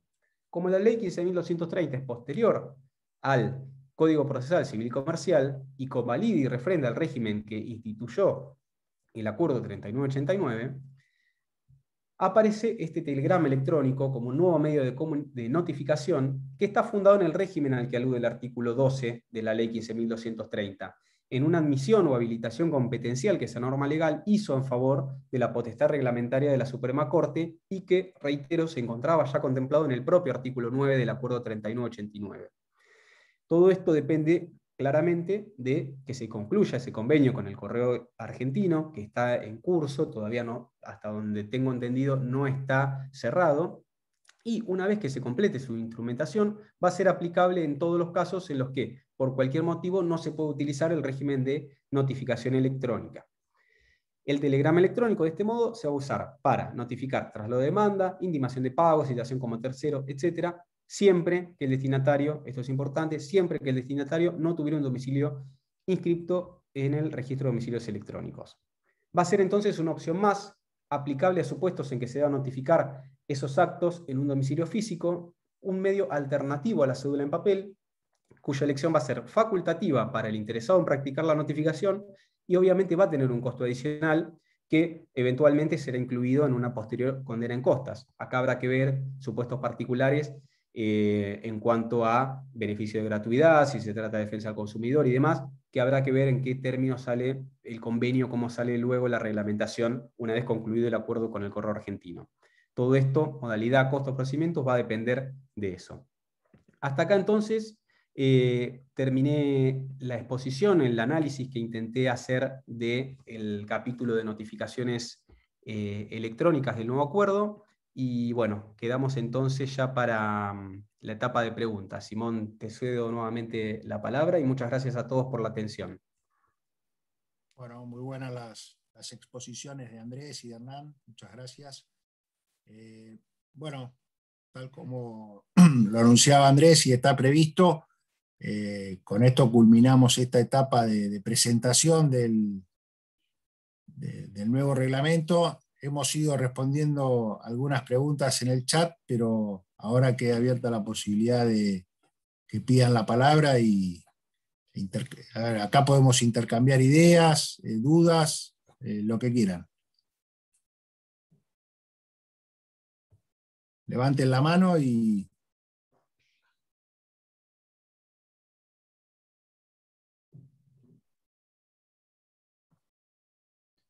O fuimos muy claros o fuimos muy oscuros. Ahí María Florencia Domínguez Guerri está levantando las manos. Sí, a mí no me quedó claro el tema, por ejemplo, tengo un juicio ejecutivo donde tengo que librar un mandamiento de intimación de pago a una persona que tiene domicilio constituido en el registro de domicilios de la Corte. En ese caso, obviamente, tengo que esperar a que la parte manifieste que quiere la notificación, y esa notificación que se hace en forma automatizada, ¿se utiliza el mismo formulario que tiene el acuerdo para la cédula? Andrés, ¿O hay previsto algún formulario para ese caso? Ahí teníamos un tema que obviamente el formulario que está aprobado no cumple o no prevé todos los supuestos del mandamiento, digamos. Acá tenemos una distinción en lo que es la intimación de pago y el acto de el embargo de bienes, que claramente no se puede hacer en forma electrónica. Como vimos en todas estas últimas resoluciones que hubo en el marco de la pandemia, se ha autorizado inclusive notificar esta intimación de pago por carta documento, en el entendimiento de que ello representa una renuncia del acreedor al embargo, o quizás el embargo ya se trabó y simplemente queda pendiente la intimación de pago y la citación a oponer excepciones, que son actos obviamente irrenunciables en el trámite ejecutivo. En cuanto a la modalidad electrónica, es eso lo que se puede hacer. Ahora, si se requiere la intervención de un oficial de justicia, yo entiendo ahí que hay que recurrir a un mandamiento en papel, y sería el supuesto excepcional. No sé vos, Hernán, cómo lo ves, o Simón. Sí, yo pienso lo mismo. Ahí quizás cuando habla el tema, más que nada, Florencia, es del acuerdo 3989, no es tanto de este, porque el que autorizó la intimación de pago fue aquel. Y el problema de la intimación de pago en el domicilio electrónico me parece a mí que tiene que ver con esto, con la posibilidad de hacer la intimación de pago, citar a poner excepciones, pero no hacer el embargo. No embargar, sí, eso está. En cuyo caso esa intimación de pago podría notificarse por el... A ver, nosotros tenemos un poco disociado... el acto introductorio de los procesos ejecutivos, en definitiva, no es otra cosa que un traslado de demanda. Citación para por excepciones está bien, es de otra naturaleza, pero en la esencia es lo mismo, digamos, es defenderte dentro de 5 días. Quedó así porque, bueno, es la tradición de tener juicio ejecutivo y proceso de ejecución y demás, y está por ese lado. Pero si yo creo que si tiene que ser con embargo, o sea, lo que podría hacer cuando despachás previamente manifieste si la diligencia requiere... Sí, solo intimar o también... Si solo intimar o intimar y embargar. Si es intimar y embargar, al físico con el mandamiento anterior, y si no, ahí podría ser electrónico. Esa es la interpretación que hemos hecho, o sea, es medio escabrosa, pero creo que es la única que puede deducirse de estas cuestiones. Bien, gracias. No. Alguien estaba levantando la mano, me parece Mariana. Sí, hola, Mariana Tonto de Besone, del Juzgado 10 de Mar del Plata. ¿Qué tal, Hernán? Clarísimo, felicitaciones, y para Andrés también, como siempre, nos tiene acostumbrados. ¿Por qué se escucha tan mal, hija? ¿Se escucha mal? ¿Se escucha mal? Yo te escucho bien, no sé. Yo bien. Bueno, no, el tema que ha surgido en la inquietud en algunos jueces de que no impacta directamente en el mismo momento en que reciben la notificación el trámite adjunto. La actualización de la MEB con respecto a la notificación, eso les inquieta, porque ahora que hay que cargar como trámite adjunto para que les llegue la notificación, ¿eso asegura que les llega en el momento, que lo pueden visualizar en la MEB en el momento? Con este nuevo sistema del autonotificable, lo que se ha querido evitar es la distorsión que puede generar los datos que recepta la MEB. Claro. Entonces, como la documentación la va a recibir en el mismo acto de notificación una vez que esté disponible en su casillero de correo electrónico, en teoría no se debería dar la distorsión que se produce cuando esa documentación hay que ir a verla a la MEB, porque pero justamente... al traslado de demanda, por ejemplo, que no sería autonotificable. Cargando el trámite adjunto va a ser simultáneo. Ahora van a hacer algún tipo de actualización en la MEP como para que sea simultáneo, porque pasa que no impacta a veces instantáneamente. Mariana, No sé si me explico.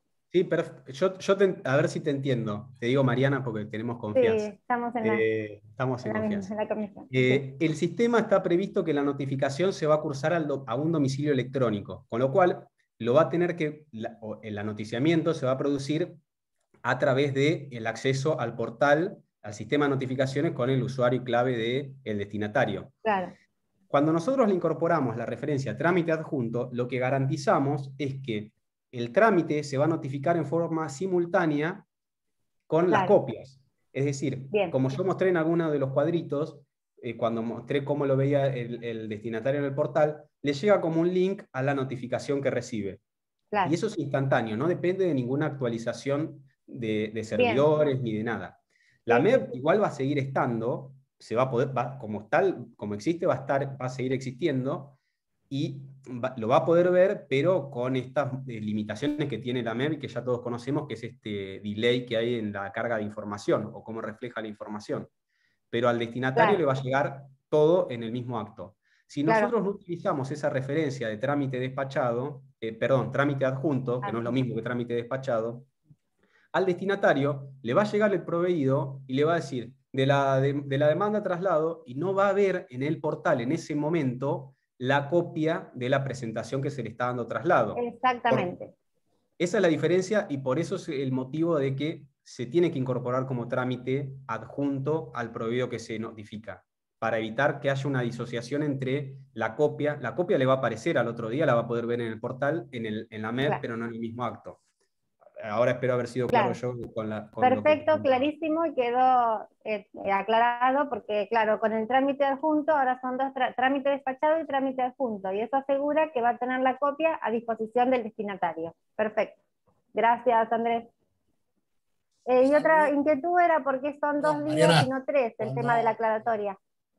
Para redondearla, cuando se trate de cédulas que se emiten para el traslado de la demanda a un domicilio físico, y en el cual se implementa la posibilidad de incorporar las copias con el código QR, más que posibilidad, obligación, acá evidentemente se puede dar el delay al que referenciás, pero esto va a estar de algún modo subsumido en el tiempo que demora el diligenciamiento de la cédula al domicilio físico. En ese caso no va a haber inconveniente. Perfecto, claro, Simón, gracias.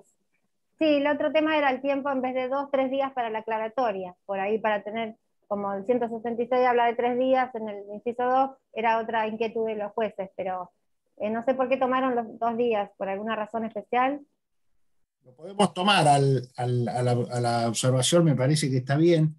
En realidad, los 2 días era porque en un principio se había pensado en generalizar esta aclaratoria para todos los proveídos, independientemente de que fueran proveídos simples, resoluciones interlocutorias o sentencias.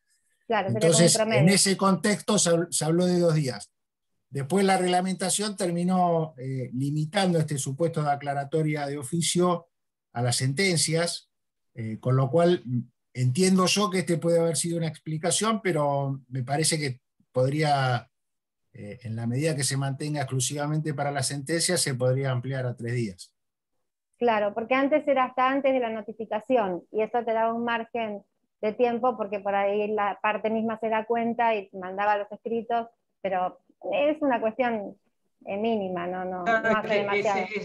Es justamente por eso, Mariana, es que ese margen se voló, porque al notificar en el mismo momento te la volaba la aclaratoria de oficio, o sea, te impedía totalmente hacerla, y muchos de nosotros sabemos que cuando terminás de hacer una sentencia es complicada, llega a tu casa y decís, no, me olvidé por los intereses. Sí, tal cual.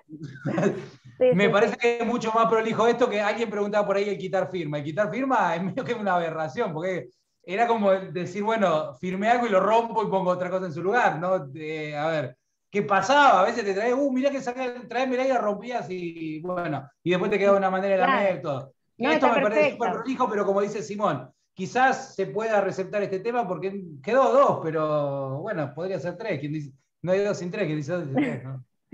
Bueno, está bien, gracias. No, por favor. Jimena Cabanas, creo que tenía ahí la mano levantada. Sí, y después María Soledad Álvarez por debajo. Jimena, dale. Hola, sí, ¿qué tal? Jimena Cabanas del Juzgado Civil 3 de Tandil. No, mis inquietudes tenían que ver bastante con el tema de los pases electrónicos, porque hoy por hoy no podemos hacer pases, o sea, no podemos radicar expedientes a las dependencias del Ministerio Público.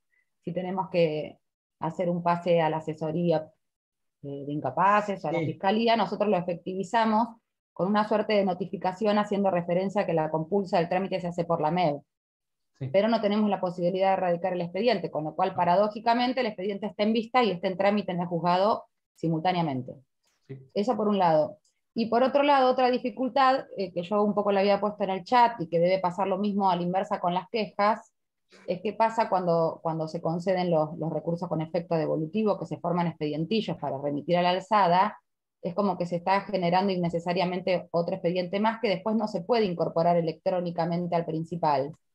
Entonces eso quizás existiría la posibilidad de hacer como alguna suerte de pase sin radicación y que siga tramitando el expediente en el juzgado de origen y lo que es materia de recurso, ingresar directamente al superior a analizarlo. Y a la inversa con las quejas.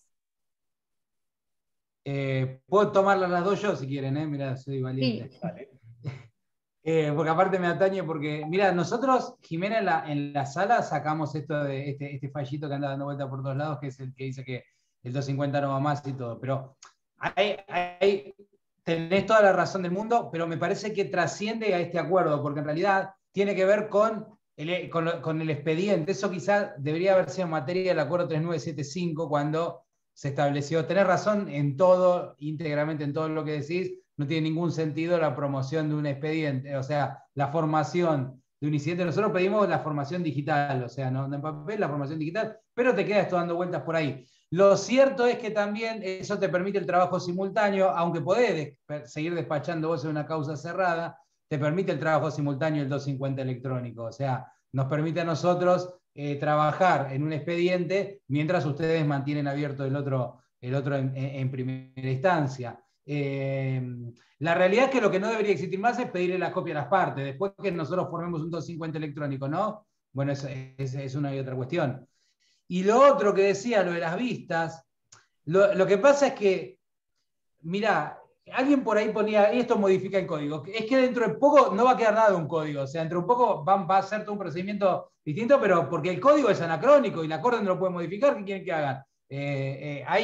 Hubo proyectos de reforma y demás, pero bueno, hasta tanto pase eso, la Corte algo hace, porque si no nos quedamos sin poder laburar o haciendo las cosas medio al tuntún. El concepto de vista, Jimena, es un concepto que también, digamos, es anacrónico, porque vos ya no le vas a mandar el expediente si el Ministerio Público está autorizado para verlo. ¿Me entendés? O sea, el mandar el expediente, el día que reciban el expediente de su público despacho, como que también queda un poco, digamos, fuera de lugar desde el momento en que puede verlo con una notificación y compulsarlo íntegramente a través de la MEB. Nosotros hacemos exactamente lo mismo que vos decís. Nosotros le mandamos una notificación y después la asesora de incapaces lo mira a través de la MEB o en el portal o como le venga. El problema es la interoperabilidad de los sistemas. O sea, además, si querés sumar algo más, ellos tienen SIM, nosotros tenemos Augusta, ellos, bueno, es toda una ensalada ahí en el medio, pero sí, ninguna de las dos cosas creo que vaya a poder tener solución. No, y lo que pasa con las quejas concretamente, por lo menos lo que nos pasa a nosotros, es cuando se conceden los recursos,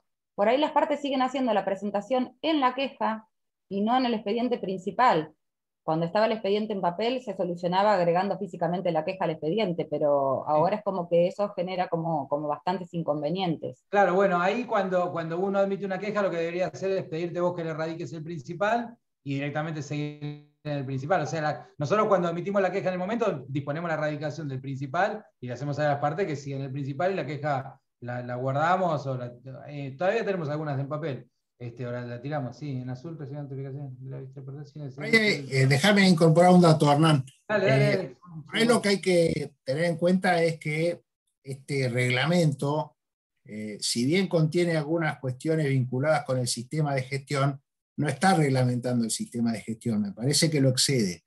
Es decir, está más cerca del código procesal que del sistema de gestión. Por la dinámica propia que tiene el sistema de gestión, ustedes ven que hay actualizaciones de la USTA mucho más seguidas que actualizaciones de las acordadas. Entonces, insisto, si bien hay que reconocer que dentro del reglamento hay algunas cuestiones que hacen alusión al sistema de gestión, el sistema de gestión tiene una evolución mucho más rápida y probablemente en algún momento lleve a modificar al reglamento, pero en principio son dos cosas que son diferentes. Es una obviedad lo que estoy diciendo, pero bueno. Quería agregar solo una cosa para completar por ahí la respuesta a Jimena. Nosotros, por lo menos en el juzgado, yo tengo el juzgado civil 3 de Mar del Plata. Nosotros lo que hacemos con la Cámara, en los expedientes con efecto devolutivo, creamos una causa que la relacionamos y una vez que está relacionada, elevamos sin ningún otro tipo de trámite o con un informe actuarial que hacemos saber que la causa se encuentra relacionada al principal y le radicamos eso a Cámara. Después ellos ponen ver trámites de causas asociadas en el historial que le aparecen pintadas en rosa y ven todo. No pedimos copia a ninguna de las partes, no se copian proveídos ni trámites entre una causa y la otra, y ese expediente digital relacionado es lo que se le eleva a Cámara.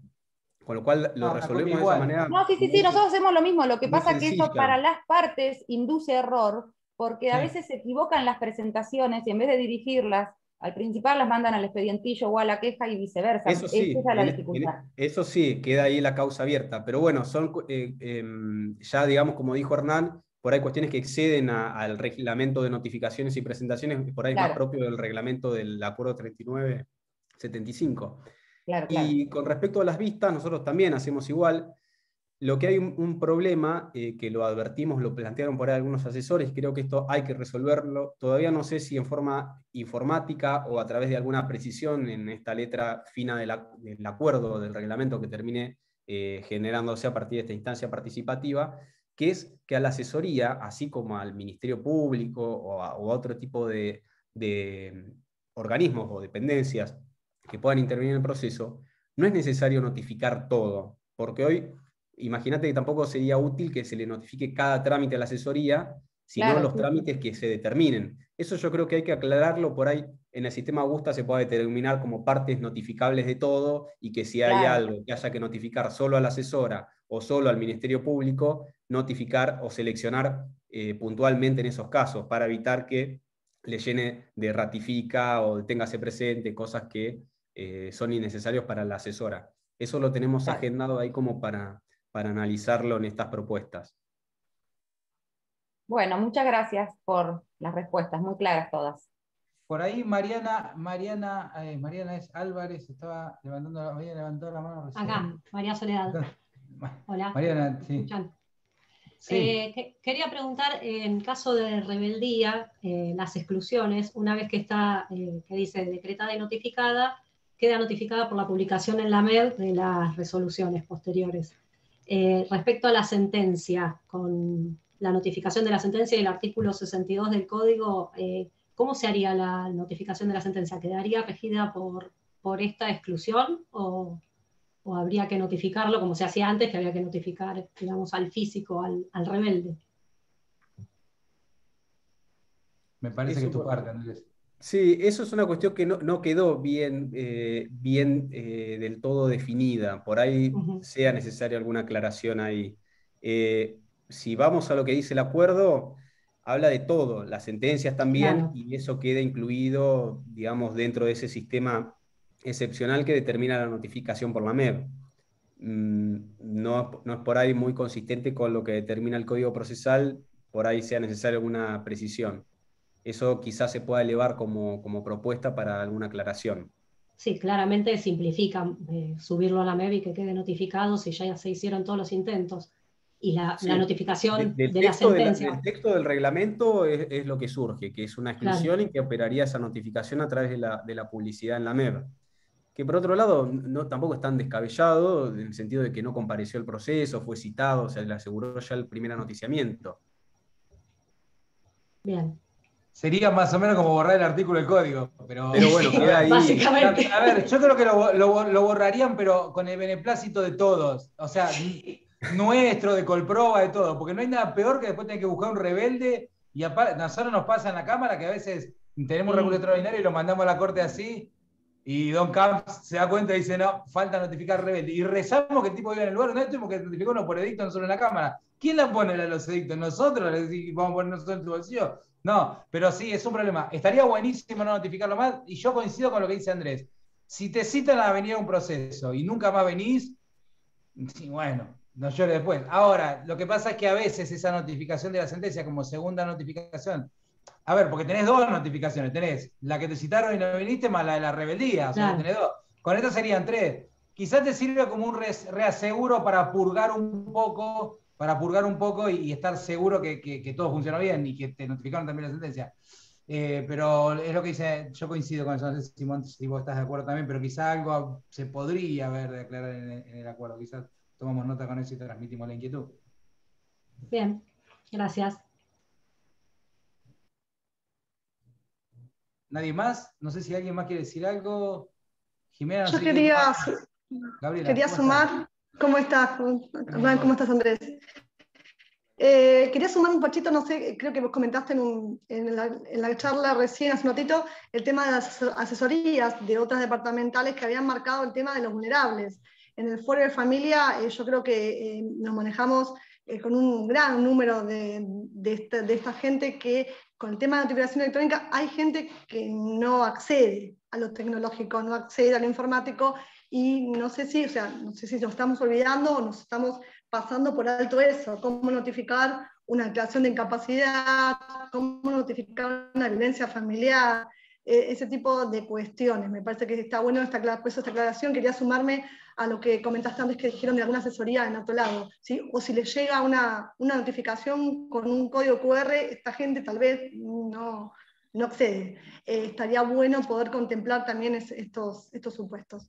Nada más que era sumar ese comentario para por lo menos para el Foro de Familia, que es lo que me toca. Gracias a los dos. Hago una sola cuestión. Simón, vos primero, después yo. En el chat ha escrito el doctor Daniel Soria, bajo sus iniciales, y bueno, está participando de esta reunión, así que le agradecemos mucho, y bueno, celebra, lo pueden leer todos, está el chat, es el último mensaje, así que muchas gracias, doctor Soria, por acompañarnos en esto y habernos dado en su momento la oportunidad de participar y colaborar en la confección del reglamento. Tiene a disposición el micrófono. Retomo lo de Gabriela quizás un poco. Ahí hay varias cuestiones, Gabriela, en tu mención. Quizás a las personas en situación de vulnerabilidad haya que pensar en una adaptación de los actos procesales, un ajuste de los actos procesales, y no sea la diferencia un QR o mandarle el soporte de papel. Quizá eso sea un paso más allá y trascienda todo lo que estamos hablando aquí, sea la adaptación de las formalidades procesales como nos dice y nos manda el Código Civil y Comercial, y como nos manda la regla de Brasil y demás. Entonces, quizás ahí hasta sea necesario que a esa persona alguien se lo vaya a explicar, no que le llegue un papel. Con lo cual no haría demasiada diferencia con eso. Después, bueno, la experiencia del Foro de Familia tiene también sus particularidades, porque a ustedes les toca intervenir mucho con personas vulnerables que no tienen abogado.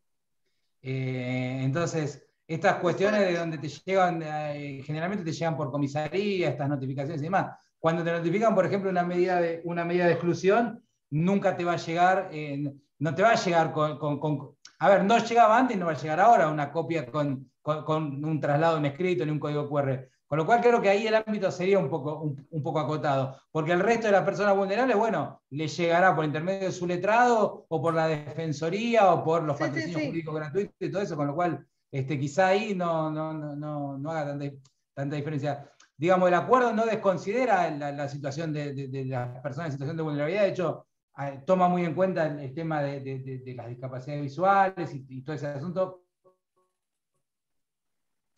A esto voy. Un ámbito de cosas donde el derecho procesal hoy no le está dando quizá una respuesta tan a medida, ¿no? Pero es el derecho procesal en general, no es el acuerdo de presentaciones. No creo que el acuerdo de presentaciones vaya a poder solucionar mucho de eso, porque si la notificación le va a llegar, y le va a llegar igual, o sea, la diferencia, vos me decís que no le llegue, que no llegue un traslado de demanda con un código QR o con la posibilidad de verificarlo. Y mirá, ahí con la leyenda es clara y no solamente va a tener el QR y va a tener... Pero sí, también está esa posibilidad. A esa persona le quedará ir a la defensoría, le quedará ir a un patrocinio jurídico gratuito y buscar a alguien que se lo tenga que explicar. Más o menos igual que si nos llega a nosotros una notificación de la FIP, o sea, tenés que salir corriendo a alguien que te lo explique porque uno, yo que sé, hay cosas que no entiende, ¿no? Pero el tema de vulnerabilidad de procesos es un tema que creo que trasciende un poco a las notificaciones y hace más a todo nuestro esquema procesal como está, ¿no? Quizás eso habría que verlo con los patrocinios y eso. Pero bueno, no sé. La verdad no te respondí nada de lo que planteabas, pero bueno, nada. Pues, un comentario. No, simplemente quería, como justamente Andrés había comentado, el comentario que he hecho, alguna asesoría, me pareció interesante sumarme a ese aporte, nada más. Sí, lo de la asesoría sí es un tema porque van a quedar superados totalmente por la notificación, me lo comentó la asesora de Morón, y me dice, si me notifican todo, me muero, no voy a poder mirar. Es un tema que Sí, plantearon. y lo mismo las defensorías. Justamente a eso vienen todas estas reuniones, ¿no? A tratar de escuchar realidades y bueno, después ver qué se hace con ellas.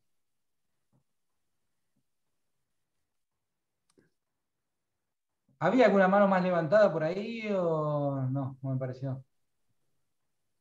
No veo. Bueno, si no hay Bueno, más, estamos. si no hay más preguntas, agradecerle de nuevo a Andrés, a Hernán y a todos los que han participado de esta jornada, también al doctor Soria. Y bueno, reiteramos la convocatoria. Ahí volví a poner en el chat cuál es el mail y cuál es la fecha límite, para que a través de sus colegios departamentales nos hagan llegar todas las propuestas que quieran hacerle a este reglamento. Una prueba evidente de la receptividad que hay es la participación del doctor Soria en la reunión de hoy, así que eso me exime de mayores comentarios. Y bueno, reiterar el agradecimiento. Y déjenme una cuestión particular, la quiero saludar a la doctora Carla Bernardini, con quien fuimos compañeros de la facultad, que está participando de este chat. Bueno, con esto damos por finalizado y muchas gracias. Muchas gracias a todos. Chao, hasta luego.